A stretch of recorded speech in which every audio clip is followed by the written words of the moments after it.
जैसे अभी हमने मल्लुक पीठ वाले महाराज जी से एक प्रश्न किया था, सुनिएगा ध्यान से। प्रसाद पा रहे थे तो महाराज जी से निवेदन किया, मैंने कहा महाराज जी, कई लोगों का आचरण शुद्ध नहीं होता,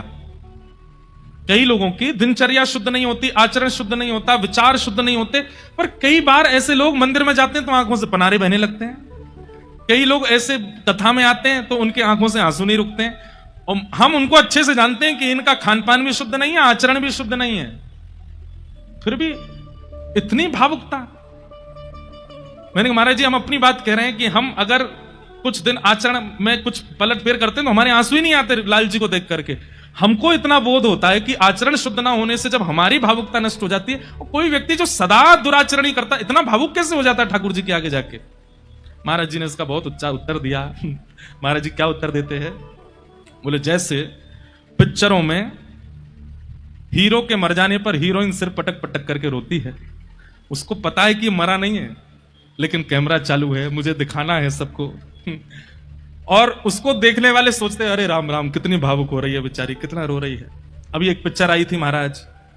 उसको देख देख करके लोग बाग भूत आ गए, सब में मरे जा रहे हैं, वहीं पे गिर पड़े जा रहे हैं रो रो करके। और महाराज एक तो मैंने वीडियो देखी, ड्रिप लगा के बैठा था वहीं पे देखने के लिए गया, तो महाराज जी बोले जिस प्रकार अभिनेता के मर जाने पर, मरा नहीं है नाटक किया है, अभिनेत्री ऐसे रोती है कि देखने वाले उसको देख के राम कितनी रो रही है, लेकिन वास्तविकता क्या है, वो अभिनय है। देखिए आचार्य चरण क्या बोल रहे हैं, बोले जिनका आचरण शुद्ध नहीं है, जिनके विचार शुद्ध नहीं है, जिनका खान पान शुद्ध नहीं है, जिनका जीवनचर्या शुद्ध नहीं है, वो अगर ठाकुर जी के सन्मुख जाकर के बहुत भावुकता दिखाते हैं, निश्चित ही वो केवल और केवल एक अभिनय है, वास्तविकता नहीं हो सकती। वास्तविकता अगर होगी,